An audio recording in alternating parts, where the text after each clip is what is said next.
सो ये जो एग्जीक्यूशन का पार्ट मैंने आपको शो किया फर्स्ट वीडियो। अब ये सेकंड वीडियो एक्सप्लेनेशन का है।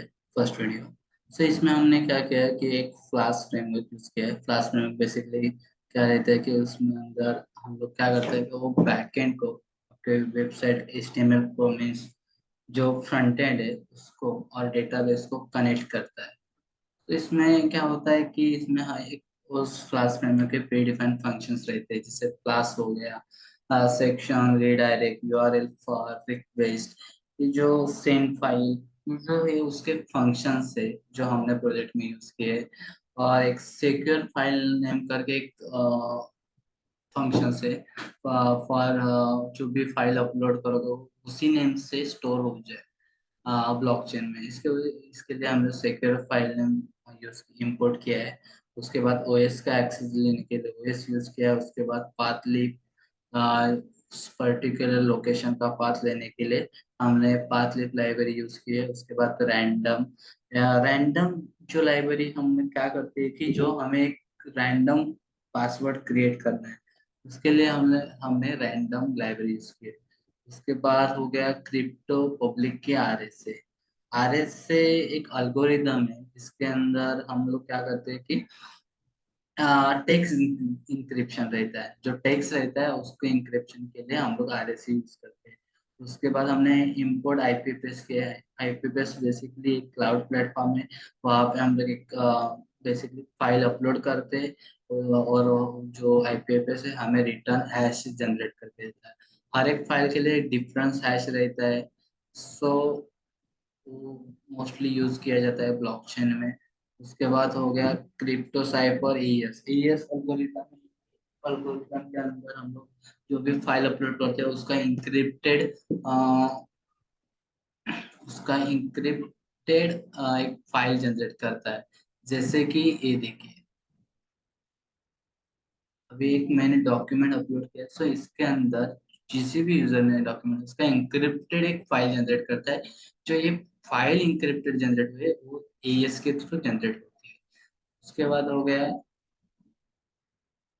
ये जो साइफर है, ये बेसिकली हमारे इसमें यूज नहीं हो रहा है। उसके बाद SMTP simple mail transfer protocol for mailing notification के लिए हमने यूज किया है।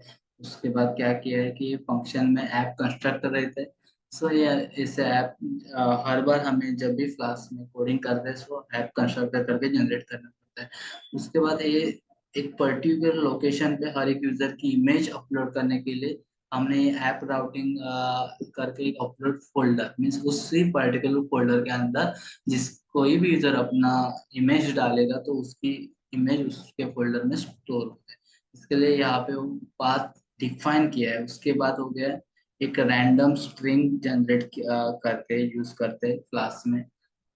उसके बाद आप यहाँ पे देख सकते हैं कि यहाँ पे मेलिंग का कोड लिखा है। यहाँ पे मेलिंग के कोड के बाद यहाँ पे इंक्रिप्शन का कोड है, देन डिक्रिप्शन है। सो देन गेट पासवर्ड जो आर SHA-256 जो ब्लॉकचेन के लिए यूज होता है।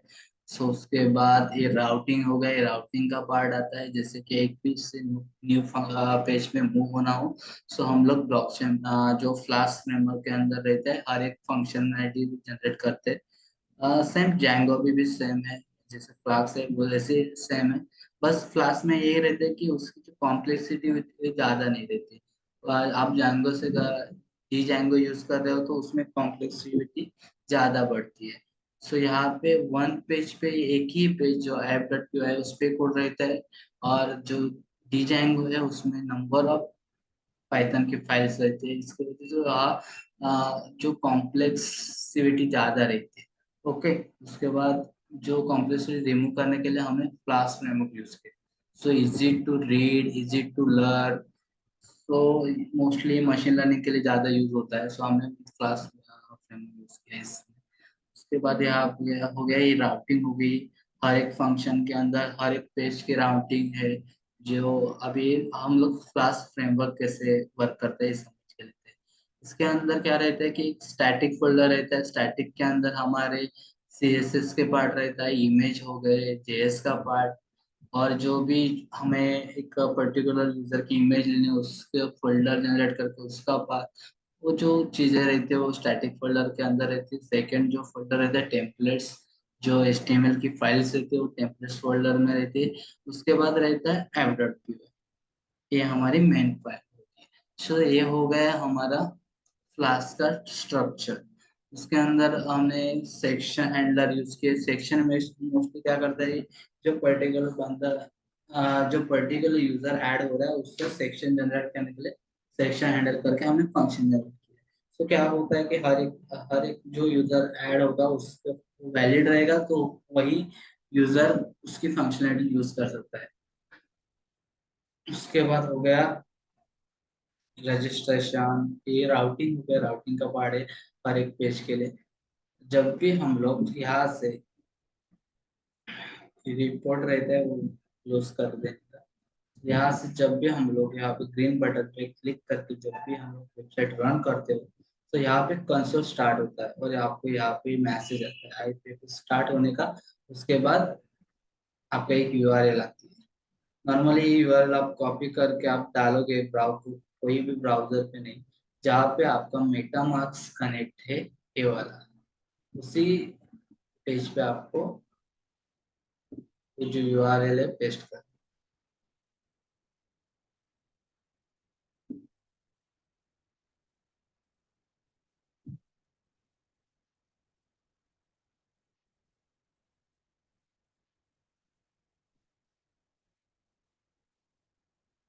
ठीक है, तो ये हो गई हमारी वेबसाइट रन। उसके बाद अभी यहाँ पे क्या लिख रहा है कि ये जो है और एक सेकेंड चीज कर सकते हैं कि फ्लैक्स में जो पोर्ट नंबर है 5000, तो आप लोकल होस्ट पे रन करो, सो लोकल होस्ट 5000 डाल के भी आप वेबसाइट रन कर सकते हैं। तो यहाँ पे कैसा रहता है कि लोकल होस्ट 5000 के बाद एक स्लैश रहता है। सो ये स्लैश मीन्स राउटिंग का पार्ट है जो यहाँ पे हमने मेंशन किया। सो जब भी लोकल होस्ट 5000 रन होते हैं उसके बाद एक स्लैश, सो हमें कंट्रोल F करके स्लैश स्लैश ये देखिए। सो हमें स्लैश क्या कर रहा है, जो फंक्शन है वो हमें मेन डॉट एचटीएमएल पेज पे रेंडर कर रहा है, जो हमने यहाँ पे टेम्पलेट्स में मेंशन किया है मेन डॉट एचटीएमएल। ओके, ये जो पेज है मेन डॉट एचटीएमएल है, इसके अंदर हमने क्या किया है कि home, about, sign up, admin login, thank login, ये जो डिजाइन का पार्ट रहता है जो बेसिक है टेम्पलेट्स में। उसके बाद डिव है जो स्लाइडर आपको शो हो रहा है वेबसाइट पे, ये वाला उसका है। इसके अंदर हमने नेविगेशन बार उसका जनरेट किया। सो इसको हमने CSS कहाँ से प्रोवाइड की, ये मेन चीज रहती है। सो हमें लिंकिंग में हमने यहाँ पे सेट कर देते हैं CSS, स्टैटिक CSS की फाइल में, स्टैटिक फोल्डर के अंदर CSS का फोल्डर है, उसके अंदर स्टाइल डॉट CSS, जो CSS का पार्ट है वो ये इस पेज पे अप्लाई हो जाता है। उसके बाद यहाँ पे बूस्टअप मीन JS का पार्ट अप्लाई हो रहा है। उसके बाद और एक चीज होती है कि यहाँ पे JS भी अप्लाई हो रही है इस प्रोजेक्ट के अंदर, ये देखिए।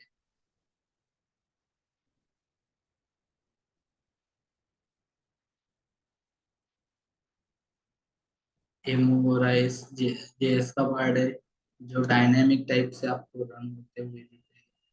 उसके बाद हो गया, ठीक है, जो स्लैश ये मेन पेज रन। उसके बाद क्या है उसमें, उसके अंदर क्या किया है हमने कि उस पेज पे जब भी हम लोग जाते हैं, सो यहाँ पे साइन अप पेज है। सो साइन अप पेज करते हैं जब स्लैश लॉगिन करके यूआरएल आता है, वो कॉपी करनी है, यहाँ पे चेक करनी है उसका फंक्शन क्या जनरेट किया। सो स्लैश लॉगिन हमें क्या है, लॉगिन डॉट एचटीएमएल पे मूव करता है, जो यहाँ पे आपको दिख रहा है लॉगिन डॉट एचटीएमएल का पेज है। सो इसके अंदर जब भी जाते हो, सो लॉगिन के लिए पूछता है, उसके बाद रजिस्टर, उसी पेज पे उसी पेज पे आपको रजिस्टर का फॉर्म है। जब भी आप स्पाइडर में लॉगिन डॉट एचटीएमएल, उसके अंदर का लॉगिन डॉट एचटीएमएल ओपन कर, सो इसके अंदर दो फॉर्म है, एक लॉगिन का फॉर्म हो गया और एक रजिस्टर का। तो ये हो गया रजिस्टर का फॉर्म। ओके, उसके बाद हो गया, और ये हो गया लॉगिन का। सो इसके अंदर जो भी डेटा होता है वो हम लोग जावास्क्रिप्ट थ्रू पास करते हैं। बटन क्लिक पे जावास्क्रिप्ट लगा के हम लोग वो डेटा बैकएंड में पास करते हैं। बैकएंड में पास करने के बाद वहां पे एल्गोरिदम हमें यूज करना हो गया, और कोई कोई इंक्रिप्शन डिक्रिप्शन की प्रोसेस बैकएंड में पाइथन में इजी रहती है, इसलिए हम लोग बैकएंड में कॉल देते हैं। उसके बाद जो भी हमें जो आउटपुट मिलता है हम लोग फ्रंट एंड में हाथ लाते हैं और वहां से हम लोग यहाँ पे स्मार्ट कॉन्ट्रैक्ट में ट्रांसफर करते हैं। तो यहाँ पे कॉन्ट्रैक्ट डॉट मेथड करके एक फंक्शन दिखा है, यूजर रजिस्टर। उस फंक्शन को कॉल करके हम लोग उस कॉन्ट्रैक्ट को हिट करते हैं। तो ये कॉन्ट्रैक्ट है हमारा यहाँ पे रेमिस करके। उसके अंदर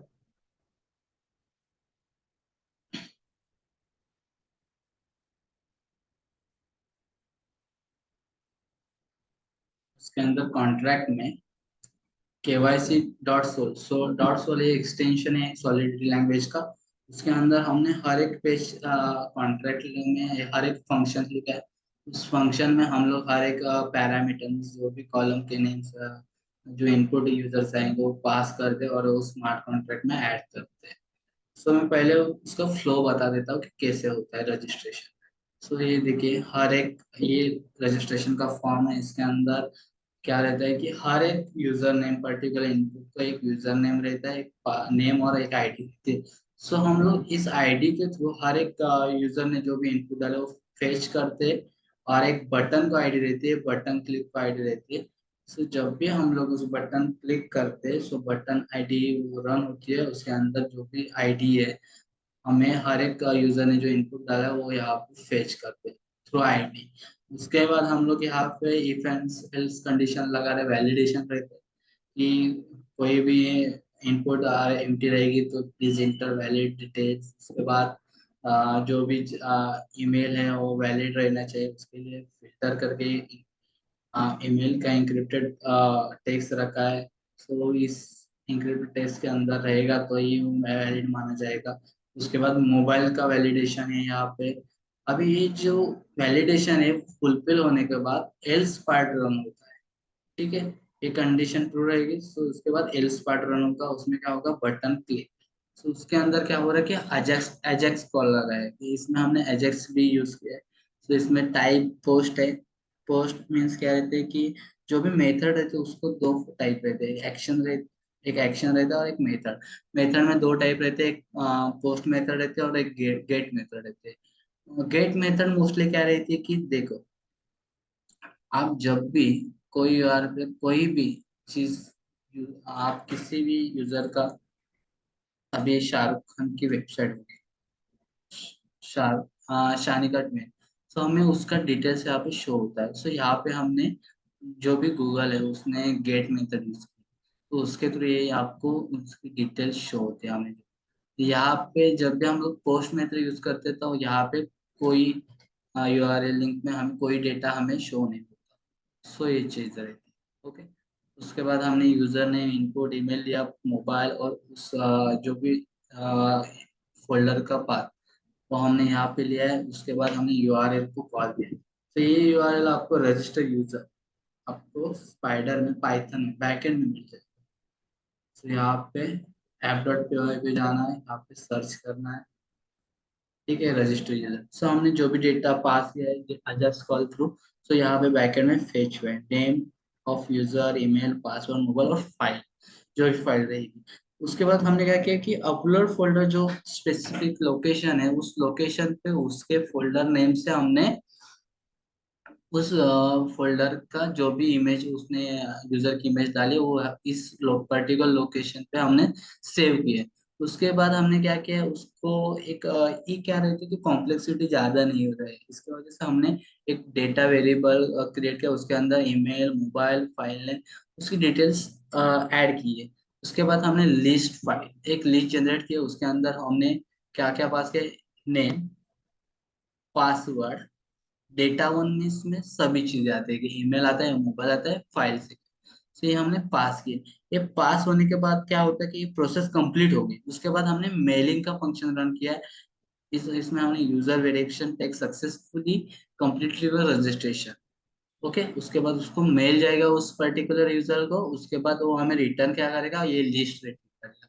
ये लिस्ट रिटर्न करने के बाद ये लिस्ट कहाँ पे आएगी, यहाँ पे आएगी login.html पे। सो यहाँ पे क्या होता है कि यहाँ पे फंक्शन सक्सेस हो गया, उसमें हमने डेटा रिटर्न किया। सो डेटा क्या है, user of data of A, data of A क्या है, नेम है। सो हमें नेम फेच हो गया, पासवर्ड फेच हो गया, डेटा वन और ईमेल, ये जो पैरामीटर है हमें पास हो गए। सो हमने क्या किया, उस पैरामीटर को यहाँ एक्सेस दिया, टाइप यूजर केवाईसी रखा। उसके बाद क्या किया हमने, ये जो वेरिएबल हमें मिले हैं उसको हमने यहाँ पे वेब थ्री ये क्या, एक लाइब्रेरी है जावास्क्रिप्ट में, वो क्या करती है, स्मार्ट कॉन्ट्रैक्ट को आपके यूआई से कनेक्ट करती है। सो हमने वेब थ्री को इंपोर्ट किया है, उसके बाद हमने अकाउंट का डिटेल्स दिया है, उसके बाद जो वेब थ्री है डेटा उसको पास किया है। ओके, सो वहाँ पे हमने to address to account obtain address यहाँ पे मेंशन करके पास किया। जब भी बटन क्लिक होगा सो रिटर्न जो कॉन्ट्रैक्ट में जो डेटा आएगा वो यूजर रजिस्टर, ये यूजर रजिस्टर फंक्शन है, जो फंक्शन हमें स्मार्ट कॉन्ट्रैक्ट में दिखाई देगा। ये देखिए यूजर रजिस्टर, इस फंक्शन को कॉल जा रहा है स्मार्ट कॉन्ट्रैक्ट में। इस फंक्शन को कॉल जाने के बाद क्या हो रहा है कि हम लोग क्या क्या ले रहे हैं, या यूजर नेम है, पासवर्ड है, data one, type of user और देन ईमेल, ये जो थिंग्स ले रहे हैं। उसके बाद हम लोग यहाँ पे पास करके ऑल यूजर एक लिस्ट है उसके अंदर पुश कर रहे हैं, और उस एक लिस्ट में वो डेटा ऐड होते जा रहे हैं। ओके, सो जब भी हम लोग यहाँ से वो डेटा पास करेंगे, उस पास होने के बाद वो ब्लॉक जनरेट होगा, उसके बाद वो कंफर्म करने के बाद ही वो जनरेट होगा, ठीक है। उसके बाद सबमिशन लिंक डिसेबल हो जाएगा। तो ये हो गया रजिस्ट्रेशन पे। लॉगिन के वक्त क्या करते हैं हम लोग, कि लॉगिन के वक्त क्या करते हैं कि हम लोग यूजर से नेम और यूजर नेम लेते हैं, उसके बाद हम लोग वेब थ्री को कॉल देते हैं, और उसका हमने कॉन्ट्रैक्ट मेथड में लॉगिन करके एक फंक्शन जनरेट किया है। लॉगिन करके उसमें यूजर नेम, ईमेल और क्या पास किया है, password and type of user. So उसके बाद हमने यहाँ पे ऑल यूजर की रिक्वेस्ट फेच की है, और यहाँ पे हमने चेक किया है condition, email is equal to email रहेगा, password is equal to password रहेगा, और type of user is equal to type of user रहेगा। तभी वो यूजर वैलिड रहेगा, उसकी जो भी डेटा मैच होगा वो रिटर्न हमें डेटा देगा, जो भी रिटर्न मैच होगा वो रिटर्न करेगा वो डेटा। उसके बाद वो डेटा रिटर्न होने के बाद हमें यहाँ पे उसका डेटा मिलेगा, उसका रिजल्ट मिलने के बाद अभी डेटा एम्प्टी रहेगा तो इनवैलिड यूजर नेम और पासवर्ड हमें अलर्ट करेंगे, शो करेंगे हमारे वेब पेज पे। देन नहीं तो एल्स कंडीशन में क्या होता है कि हम लोग डेटा मिल गया, उसके बाद हमने क्या किया, डेटा ऑफ नेम रिकॉर्ड उसका सेक्शन हैंडल को कॉल दिया है जेक्स को। तो सेक्शन हैंडल क्या करता है कि हमारा सेक्शन उस यूजर का एक पर्टिकुलर सेक्शन जनरेट करता है, जो मैंने बोला। सो उसके बाद सेक्शन जनरेट होने के बाद वो जो यूजर वैलिड रहते हैं, जो उसका वैलिड यूजर रहता है उसका डेटा फेच हो गया, उसकी जो रजिस्ट्रेशन एग्जिस्ट है डेटाबेस के, इसके वजह से हम लोग उसको Windows location replace slash index से स्लैश इंडेक्स पे मूव करते हैं। स्लैश इंडेक्स क्या है कि जो यूजर साइट में यूजर साइट दिखती है ना, उसका वो मेन पेज है स्लैश इंडेक्स। स्लैश इंडेक्स में लॉग इन करके दिखा देता हूँ।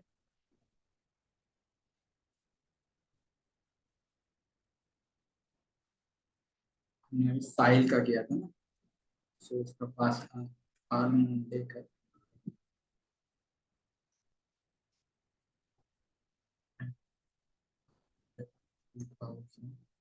@, पासवर्ड था उसका एस।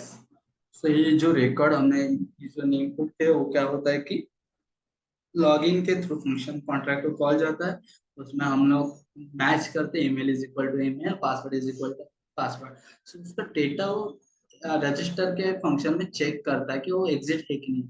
एग्जिट होने का वो रिटर्न करता है डेटा, वो रिटर्न होने के बाद क्या होता है कि वो वैलिड होता है, उसके बाद वो मेन पेज पे मूव होता है, जो हमें इंडेक्स पेज यहाँ पे मूव होता है। तो यहाँ पे जो भी उस यूजर की फंक्शनलिटी हम लोग उसका सेक्शन जनरेट करके यूज कर सकते हैं, reject document, upload document, verified document, ये सब चीजें। तो उसके बाद क्या किया, एक चीज हो गया, और मैं अभी आपको ब्लॉकचेन का जो स्मार्ट कॉन्ट्रैक्ट वो कैसे वर्क करते हैं। सो इसमें इसके अंदर केवाईसी डॉट सोल्व करके कॉन्ट्रैक्ट लिखा है, उसके अंदर हमने क्या किया है कि ये जो कॉन्ट्रैक्ट लिखा है वो सॉलिडिटी है। सो जब भी आप डेटाबेस जनरेट करते हो माइस्क्ल, सो उसमें हमें डेटाबेस का नाम रहता है, उसके बाद टेबल्स के नाम रहते हैं, उसके बाद उसके अंदर कॉलम्स रहते हैं। सेम चीज यहाँ पे सॉलिडिटी में रहती है कि यहाँ पे जो कॉन्ट्रैक्ट लिखा है वो डेटाबेस का ब्लॉकचेन केवाईसी, ये जो कॉन्ट्रैक्ट का डेटाबेस की तरह नाम रहता है, नाम हो गया कि डेटाबेस का नाम रहता है, वैसे ही कॉन्ट्रैक्ट का एक नाम है। उसके अंदर टेबल्स हो गए, टेबल्स के अंदर क्या है, यहाँ पे हमने टेबल्स के जनरेट के यूजर इन्फो हो गया, अपलोड डॉक्यूमेंट, शेयर फाइल, ये हमारे टेबल्स हो गए फॉर सॉलिडिटी। देन इसके अंदर हमने हर एक का कॉलम जनरेट किया है। So user name, password, data one, type of user, email. So ऐसे हर एक टेबल के अंदर कॉलम जनरेट किया। ओके, उसके बाद वो जनरेट करने के बाद हमने यहाँ पे मैपिंग किए, हर एक कॉलम जो भी टेबल है उसको मैपिंग किया है। मैपिंग करते समय हम क्या है, यूजर इन्फो को मैपिंग करके, यहाँ पे यूजर इन्फो इन्फोस उसका एस लगा के उसको एक नया वेरिएबल जनरेट किया है। वो वेरिएबल जनरेट करने के बाद जो टेबल है उसकी एक लिस्ट जनरेट की है, user info public all users. So all user हो गए उसकी लिस्ट, उस टेबल की लिस्ट जनरेट किया, उसको नाम दिया ऑल यूजर्स। जब भी हम यूजर रजिस्ट्रेशन करेंगे, एट ए टाइम हम जो भी पैरामीटर्स हमें फ्रंट एंड से यूजर प्रोवाइड करेगा वो हम यहाँ पे फेच कर रहे हैं। उसको फेच करने के बाद जो सेंड किए हुए जो पैरामीटर्स है यहाँ पे मेंशन किया है, उसके बाद हमने यूजर इन्फोस जो वेरिएबल क्रिएट किया था मैपिंग के थ्रू, उसके अंदर उसको मैप किया हर एक पैरामीटर को, हर एक कॉलम के डेटा को। User name is equal to user name, password is equal to password, data is equal to data one. Then all user जो हमने लिस्ट जनरेट की है उसके अंदर पुश किया है यूजर इन्फो, जो हमने यहाँ पे ऑब्जेक्ट जनरेट किया है यूजर इन्फो। उसके अंदर ये पूरी लिस्ट रहेगी, लिस्ट उसमें यूजर नेम रहेगा, पासवर्ड, जैसे हर जितने भी यूजर्स यहाँ पे लॉग इन हो रजिस्टर होंगे, सो उनका डेटा हर एक लिस्ट में रहेगा। तो हम लोग लॉगिन के टाइम में क्या करेंगे, हर एक लिस्ट में हम लोग चेक करेंगे वो डेटा एग्जिट है कि नहीं।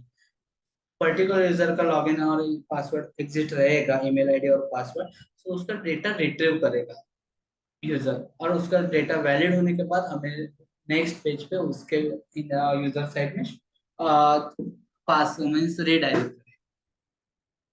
ओके, सो ऐसे हर एक फंक्शन जनरेट किया है।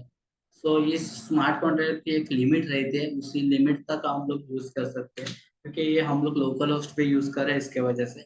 देन जैसे हमने गेट ऑल लॉगिन, ये फंक्शन क्योंकि है कि जितने भी यूजर्स लॉगिन ऐड हुए उनकी डिटेल्स फेच करने के लिए हमने गेट ऑल लॉगिन एक फंक्शन जनरेट किया है।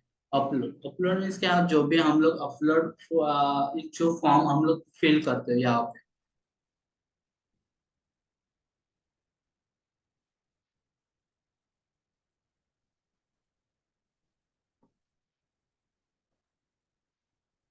यहाँ पे अपलोड डॉक्यूमेंट्स, सो यहाँ पे अपलोड करते समय जो भी हम लोग डिटेल्स लेते हैं यूजर से, सो हम लोग उसके बाद डिटेल्स में इस डिटेल्स को लेते हैं। सो हम लोग यहाँ पे गए अपलोड डॉक्यूमेंट केवाईसी, इसको कॉपी करके यहाँ पे सर्च करेंगे यूआरएल में पाइथन में, उसको एजेक्स के थ्रू कॉल जा रहा है, ठीक है। So upload document dot H T M L, वो H T M L page है, उस पेज को हम लोग चेक करेंगे कि क्या हुआ है उस पेज पे। ठीक है, सो हमने क्या किया है कि एप्लीकेशन फॉर्म लिए है, उसके एप्लीकेशन फॉर्म के अंदर हमने क्या किया, फर्स्ट नेम लास्ट नेम, ये बड़ा फॉर्म है जो स्टेप वाइज रहता है सेम। देन देन उसको एक बटन क्लिक दिया है, बटन क्लिक के अंदर हमने क्या किया है कि ये फॉर्म है पूरा। सो उसके बाद यहाँ पे बटन क्लिक रहेगा, यहाँ पे बटन क्लिक के अंदर ईमेल, मोबाइल, जिप, हाँ, जिप कोड, जेड कोड, ऐसे जो भी डिटेल्स है वो हमने यहाँ पे पेश किए, उसको ना उसको वैलिडेशन लगा है। उसको आईडी के थ्रू फेच करके उसको वैलिडेशन लगाया। वो वैलिडेशन वैलिड रहने के बाद हमने डायरेक्ट फॉर्म को एक आईडी दी है, उसका डेटा बैकएंड में फेच किया है। सो हमने फॉर्म को एक आईडी दी, उस आईडी के थ्रू हमने उसको एजेक्स कॉल के थ्रू मेथड पोस्ट रख के फॉर्म को अपलोड यूआरएल को कॉल दिया बैकएंड में। उसको कॉपी करेंगे और app.py में चेक करेंगे। ठीक है, अपलोड अपलोड यहाँ से हम लोग चेक कर सकते हैं अपलोड का फंक्शन किधर है। ओके, ये मिल गया अपलोड का फंक्शन। इसके अंदर हमने यूजर का सेक्शन का नाम, जो भी यूजर सेक्शन के रजिस्टर उसका डिटेल, उसके बाद first name last name user name, father का name last name, father gender कौन सा है, डेट ऑफ बर्थ, आइडेंटिटी करके एक ही इसमें हम लोग इसको ऐड कर रहे हैं। उसके बाद ईमेल हो गया, मोबाइल हो गया, काइंड ऑफ फाइल जो हमने यूजर का इमेज लिया है उसकी फाइल, देन सेकेंड इमेज के इसके लिए उसका जो भी डॉक्यूमेंट्स उसकी फाइल, से दो फाइल हमने उससे यूजर से लिए। सो हमने क्या किया है को उसको फाइल नेम सिक्योर से उसी फाइल से हमने इस पाथ पे हमने एक न्यू फोल्डर यूजर सेक्शन बनाकर उस फाइल को सेव किया। सेव करने के बाद क्या किया, उस फाइल का हमने यहाँ पे पाथ एक्सेस किया है और एक दोनों के लिए अलग अलग किया है। एक्सेस करने के बाद हमने जो फाइल का पाथ है उस पे आर एस से, जो फाइल का पाथ रहेगा उस पे आर एस से एल्गोरिदम, क्योंकि वो टेक्स्ट फॉर्मेट में पाथ रहता है, उस पे आर एस एल्गोरिदम लगाया है। सो आर एस एल्गोरिदम डिफरेंट दोनों फाइल के लिए अलग अलग लगाए। उसके बाद उसी पाथ पे एक फोल्डर पे हमने जो आर एस ए फोल्डर क्या करता है कि एक प्राइवेट की जनरेट करता है और एक पब्लिक की जनरेट करता है। जो प्राइवेट की होती है वो हमने इस लोकेशन पे स्टैटिक में कीज में यूजर एक उस यूजर सेक्शन सेक्शन जनरेट होगा, उसी नेम से वो प्राइवेट की जनरेट होगी। आप यहाँ पे चेक कर सकते हो आपकी प्राइवेट की स्टैटिक में कीज में उससे एक एडमिन के इसमें प्राइवेट की जनरेट होती है। ये प्राइवेट की जनरेट होती है क्योंकि हम लोग आर एस यूज करें। आर एस ए में दो की रहती है, एक प्राइवेट की और पब्लिक की, जो हमें इंक्रिप्शन के लिए यूज होती है। ओके, सो हम लोग क्या करते हैं कि ये प्राइवेट की जो इंक्रिप्टेड की है जो हमने हमें ब्लॉकचेन में स्टोर करते हैं और एक यहाँ पे सेव करते हैं। ठीक है, उसके बाद क्या है, हर दोनों फाइल के लिए अलग अलग प्राइवेट की जनरेट की है। उसके बाद एक रैंडम पासवर्ड जो हमने रैंडम लाइब्रेरी यूज की है उससे तो एक रैंडम पासवर्ड बैकएंड में क्रिएट किया है। सो रैंडम पासवर्ड क्रिएट करने के बाद उसको इंक्रिप्टेड किया है उस पासवर्ड को उस फाइल नेम से, तो उसका एक इंक्रिप्टेड टेक्स्ट मिलेगा हमें। ठीक है, सो इंक्रिप्टेड टेक्स्ट मिलता है वो हम लोग ब्लॉकचेन में ऐड कर। ठीक है, वो ब्लॉकचेन के अंदर ऐड करते उसके। सो हर एक पासवर्ड और वो बैकएंड में हमें याद नहीं रहता कि कौन सा रैंडम पासवर्ड हमने यूज किया है। सो हमने उस पासवर्ड को हर एक फाइल को इंक्रिप्ट किया। इंक्रिप्ट करने के बाद जो इंक्रिप्टेड टेक्स्ट मिलेगा यहाँ पे इंक्रिप्टेड मैसेज करके वो हमने हमने आगे पास किया है। ओके, देन पब्लिक की और पासवर्ड यहाँ पे हमने क्या किया, हैश लिया। सो ये सेकेंड फाइल का इंक्रिप्टेड हैश है, ये फर्स्ट फाइल का इंक्रिप्टेड हैश है। सो ये दोनों फाइल इंक्रिप्टेड फाइल हमने क्या किया है, इस फाइल को एपीआई ऐड करके आईपीएफएस पे ऐड किया है। एपीआई ऐड ये आईपीएफएस है जो हमने यहाँ पे यूज किया है ऊपर। API is equal to IPFS client, इस सर्वर का सर्वर की सर्वर मेंशन किया है। उसके बाद अपलोड, जो इंक्रिप्टेड दोनों फाइल थी वो हमने आईपीएफएस पे यहाँ पे ऐड की है। ओके, वो आईपीएफएस पे ऐड करने के बाद वो हर एक फाइल हमें रिटर्न हैश हैश वैल्यू देती है। सो हैश वैल्यू फर्स्ट वाला जो इमेज अपलोड की थी, सेकंड जो डॉक अपलोड किया था उसके लिए हैश वैल्यू। ठीक है, उसकी प्राइवेट की है जो हमें हमने उस एक लोकेशन पे कीज करके वो जनरेट की थी उसकी प्राइवेट की। और उस फाइल का नेम हम लोग रिटर्न करते हैं एक लिस्ट में। हमने क्या किया अभी इसमें यहाँ पे अपलोड प्रूफ करके एक ही में हमने सभी चीजें ऐड की है। ठीक है, क्योंकि कॉम्प्लेक्सिटी ज़्यादा नहीं है। उसके बाद हमने बैंक का भी डिटेल्स लिए यूज़र से, उस बैंक का डिटेल्स में यहाँ पे ऐड किया है। उसके बाद हमने home address, address number, big form है, उसकी जो भी इनपुट से यहाँ पे लिए उसको एड्रेस में करके एक ही एड्रेस वेरिएबल में हमने स्टोर किया। उसके बाद हमें फंक्शनलिटी रन होने के बाद हमें एक मेल भेजना है यूजर का, upload document successfully to admin side. Then mail भेजने के बाद वो जो फाइल है उसमें हम लोग रिटर्न कर रहे हैं। सो हमने यूजर आइडेंटिटी में उसकी जो भी मोबाइल नंबर, ईमेल है, अपलोड प्रूफ में उसकी जो भी फाइल्स अपलोड हुई है उनका हैश हो गया, इंक्रिप्टेड टेक्स्ट हो गया, उसका डेटा उसमें है। उसके बाद एड्रेस के रिलेटेड डेटा इस वेरिएबल में है। उसके बाद रिसीवर, रिसीवर कौन है, मीन्स किसको भेजना है, उसका लोग नेम यहाँ पे है। उसके बाद रिसीवर वन, ओके। सो रिसीवर वन करके है, जो क्या है कि किस बैंक को आप भेजने वाले हो उसका नाम है यहाँ पे। सो हमने यहाँ पे रिटर्न किया। रिटर्न करने के बाद सेम चीज हम लोग यहाँ पे फॉलो कर रहे हैं कि रिटर्न करने के बाद हमने यहाँ पे उनका डेटा फेच किया है वेरिएबल में, इन जावास्क्रिप्ट। जावास्क्रिप्ट वेरिएबल में फेच करने के बाद डेटा जो यहाँ अल्गोरिदम का प्रोसेस होने के बाद जो भी डेटा मिला हमने यहाँ पे फेच किया। उसके बाद हमने वेब थ्री लाइब्रेरी इंपोर्ट का यूज करके हमने कॉन्ट्रैक्ट अपलोड फंक्शन को कॉल दिया, और उसमें वो जो भी हमें वेरिएबल्स में हमने यहाँ पे पास किए। पास करने के बाद अपलोड वेरिएबल करके फंक्शन है, उसको कॉल जाएगा। उसमें वो जो भी पर्टिकुलर पैरामीटर्स रहेंगे वो यहाँ पे ऐड होते जाएंगे। उसके बाद ऐड होने के बाद हमने सेम चीज की है ऊपर, तो उसका एक टेबल जनरेट किया है अपलोड डॉक्यूमेंट करके, उसके अंदर कॉलम्स है। सो उस कॉलम्स को हमने यहाँ पे मेंशन किया। Column is equal to this, identity is equal to this, address this, receiver is equal to this. तो ये रिसीवर है एडमिन वाला, ये सेकंड वाला है जो बैंक, जो यूजर साइड में उन लोग को हमने यहाँ पे मैं ऐड किया है, ठीक है। उसके बाद हम लोग जब भी एडमिन साइड में जाते हैं और ऑल डॉक्यूमेंट्स चेक करते हैं, तो हमें उसी टाइम हम लोग गेट अपलोड डॉक्यूमेंट्स फंक्शन को कॉल जाता है।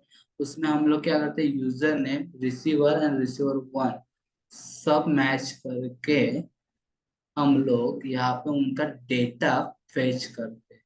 पूरा डेटा सभी यूजर का, ऑल ऑफ यूजर, ओके। सो ये चीज हो गया। हाँ, ये चीज हो गया। ये अपलोड फंक्शन कहाँ पे यूज होता है, आप बोलोगे कि कहाँ पे यूज हुआ है अपलोड फंक्शन। तो ये जो upload function, get upload document, ये फंक्शन हमने यहाँ पे यूज किया है। आप एक पर्टिकुलर फॉर्म फिल करने के बाद,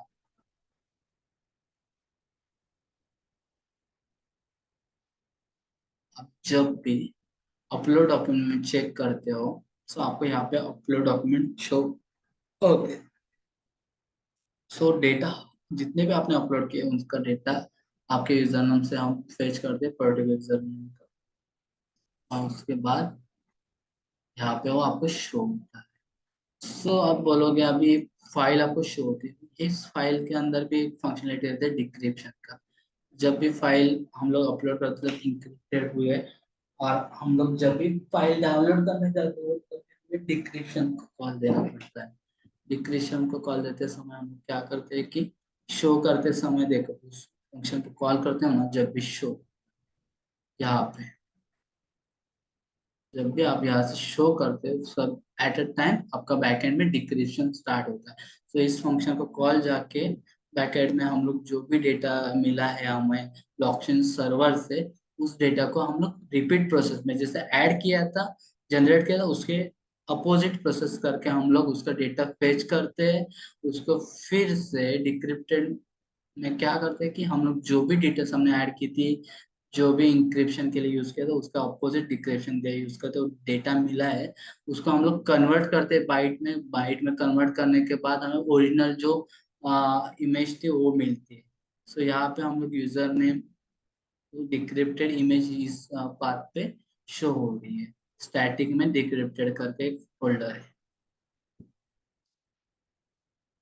सो वहाँ पे हमारी ओरिजिनल जो भी इमेज थी उस पर्टिकुलर यूजर नेम से उसकी इमेज ऐड होती है। ओके, सो ये हो गया डिक्रिप्शन के पार्ट के टाइम ये होता है सब। ठीक है, इसके बाद क्या होता है, डिक्रिप्शन का पार्ट हो गया, हमें अभी फाइल फेच करनी है। सो यहाँ पे हमने क्या किया, आईपी प्लस को ऑन किया, उससे हमने वो हैश जो हमें ब्लॉकचेन से हैश मिला था उसको पास किया है। उसके बाद जो इंक्रिप्टेड हमें जो इमेज हमने अपलोड की थी वो आपको मिलते हैं। उस इंक्रिप्टेड इमेज को हम लोग यहाँ पे लेते हैं। उसके बाद ओरिजिनल इमेज हमें मिलते हैं। सेम हमने सेकेंड इमेज जो सेकेंड फाइल थी उसके लिए किया है। डिक्रिप्टेड फाइल यहाँ पे डिक्रिप्टेड डॉक में स्टोर होती है। ये हो गई इमेज की पार्ट, ये डिक्रिप्टेड डॉक की पार्ट हो गई। ओके,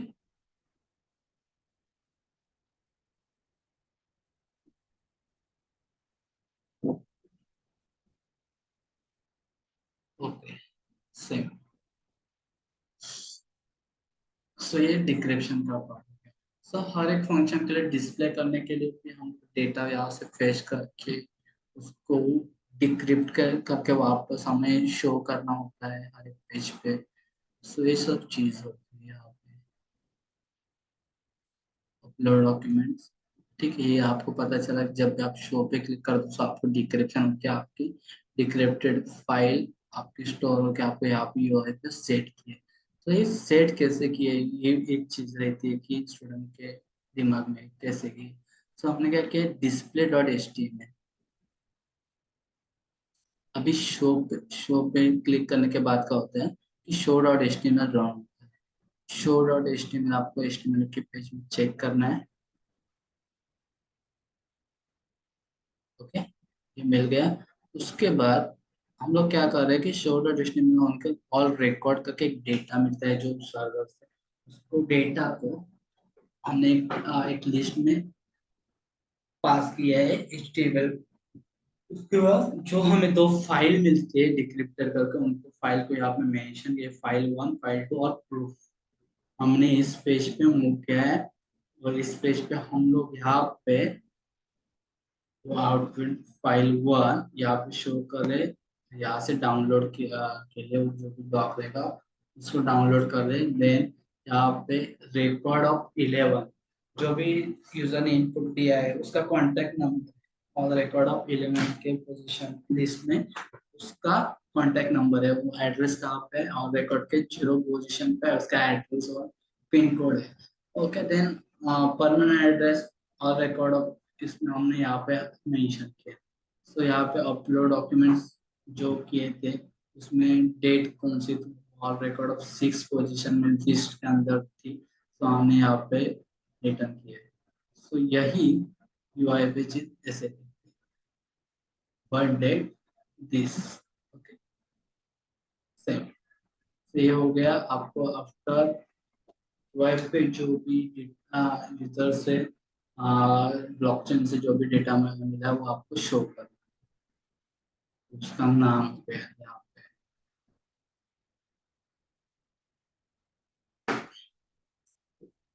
ओके, सो इसके अंदर मेन चीज यही रहती है कि जो इंक्रिप्शन और डिक्रिप्शन का कोडिंग है वही मेन पार्ट है। तो एक बार मैं रिपीट करता हूँ कि क्या होता है इंक्रिप्शन और डिक्रिप्शन। यहाँ पे डिस्प्ले में क्या हो रहा है कि हमारा डिक्रिप्शन हो रहा है। आपको जब भी डिस्प्ले करना होता है डेटा यूआई पे तो हम लोग डिक्रिप्शन करते हैं। सो हम लोग क्या करते हैं, इस कीज में से वो की लेते हैं। देन क्या करते हैं, हम लोग क्या करते हैं कि की को पब्लिक की जो आरएससी की पब्लिक है उससे मेन पब्लिक किस है उसको बाइट में कन्वर्ट करते हैं। बाइट में कन्वर्ट करने का जो डिकोडेड डेटा रहता है, इंक्रिप्टेड टेक्स्ट रहता है, ओके, उसको हम लोग क्या करते हैं कि उस फोल्डर में से चेक करते हैं कि है क्या, उसको हम लोग जो भी इंक्रिप्टेड फाइल मिलती है, इंक्रिप्टेड फाइल मिलती है उसको हम लोग इंक्रिप्शन के लिए पास करते हैं।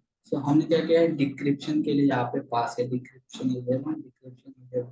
तो यहाँ पे हमने क्या पास किया है, गेट की जो की जनरेट हुई वही पास की है जो इमेज मिलने वाली है, और स्टैटिक इस पाथ पे वो इमेज स्टोर होने वाला है। सो डिक्रिप्शन के टाइम ये कोड होता है हर टाइम। सो हमने क्या किया है, की पास किया फाइल का नेम और आउटपुट पाथ, वहां पे वो फाइल सेव होने वाली है। सो ये चंक साइज है वो 64 × 1024 के मल्टीप्लिकेशन में देते हैं। उसके बाद आउटपुट फाइल का नाम यहाँ पे वो डिक्रिप्ट होके हमें फाइल राइट हो जाएगी और इस फॉर्मेट में हमें शो हो जाएगी डिक्रिप्ट डॉक्यूमेंट यहाँ पे एक उसी के यूजर से शो। सो ये पार्ट हो गया डिक्रिप्शन का। ठीक है। तो इंक्रिप्शन के लिए क्या होता है, एईएस जो फाइल मिले उस पर एईएस अप्लाई करके उसको हमें इंक्रिप्टेड राइट कर इंक्रिप्टेड मैसेज मिलता है हमें। सो हम लोग ब्लॉकचेन में स्टोर करते हैं। सो ये ओवरऑल प्रेजेंटेशन है इस प्रोजेक्ट का। और सबसे मेन थिंग है कि इस प्रोजेक्ट को रन कैसे करना है। सो हमें सबसे पहले क्या करना है कि अभी क्लोज करके दिखा देता हूँ आपको कैसे करना है।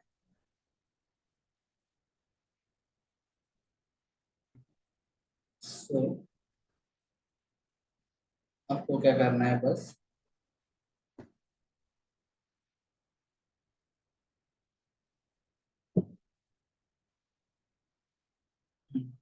आपको क्या करना है कि आपको एनाकोंडा नेविगेटर में जाना है, इन्वायरमेंट सिलेक्ट करना है, उस इन्वायरमेंट प्रोजेक्ट सिलेक्ट करना है, उसके अंदर स्पाइडर लॉन्च करना है। स्पाइडर लॉन्च करने के बाद इसको मिनिमाइज करना है। उसके बाद हमें क्या करना है कि आईपीआई पे स्टार्ट करना है। स्टार्ट करने के बाद आपको ये ऐसा दिखेगा। स्टार्ट किया, उसको मिनिमाइज करके रखना है, देन आईपीआई पे स्टार्ट करना है। आईपीआई पे या भी रनिंग कंडीशन जब भी स्टार्ट करते हो रिस्टार्ट करना पड़ता है कभी कभी किसी यूजर के लैपटॉप पे डिपेंड करता है, जहाँ से रिस्टार्ट कर सकते हैं। अब ये स्टार्ट कंडीशन, स्टार्ट करके दोनों जो भी सॉफ्टवेयर हमने स्टार्ट किए, ठीक है, उसके बाद क्या करना है कि हमें स्पाइडर लॉन्च हुआ, जो हमारा प्रोजेक्ट है, जो आपको मैंने फाइल भेजी है। फिर एक मिनट,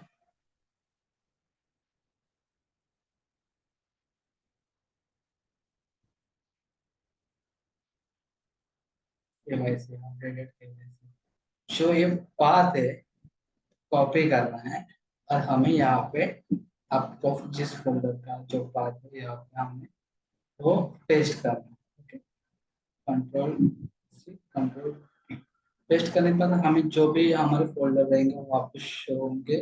सो आपको क्या करना है कि शो होंगे उसको यहाँ पे चेक करना है, उसमें से app.py रन करनी है। यहाँ पे सिलेक्ट करनी है फर्स्ट। स्टार्टिंग में आपको ऐसे दिखेगा जब भी आप app.py सिलेक्ट करते हो,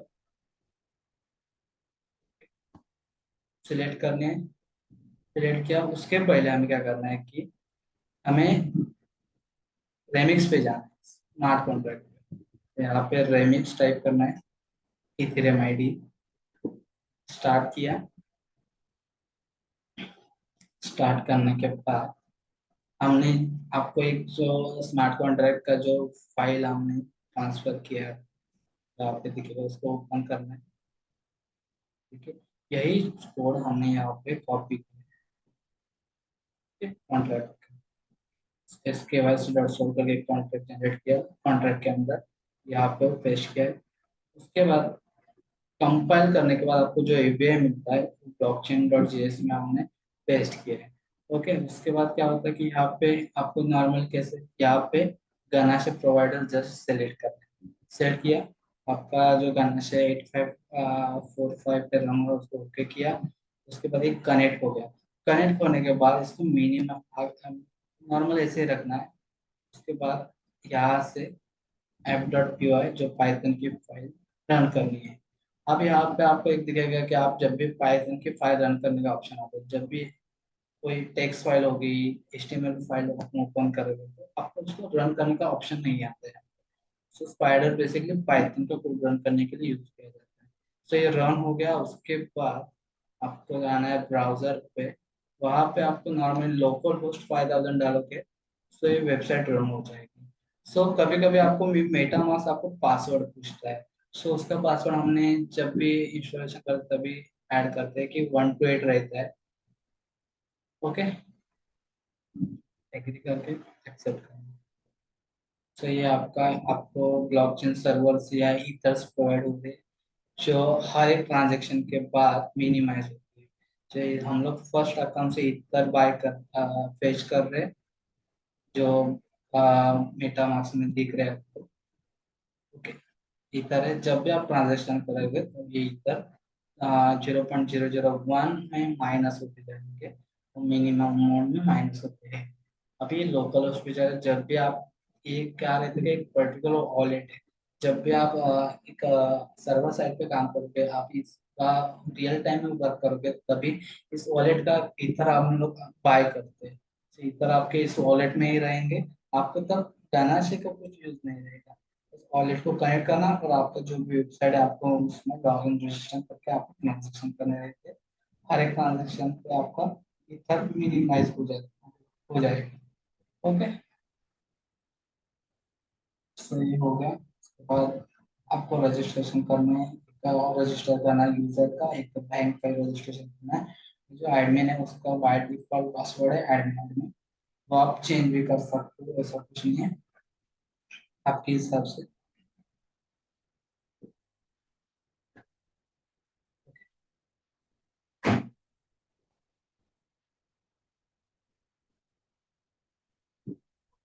तो कोई भी डाउट रहेगा तो आप ऑफिस के नंबर पे कॉल करके हमें बता सकते हैं। और यहाँ पे आपको बैंक जो रिजेक्ट करके वो यहाँ पे शो होने वाले हैं,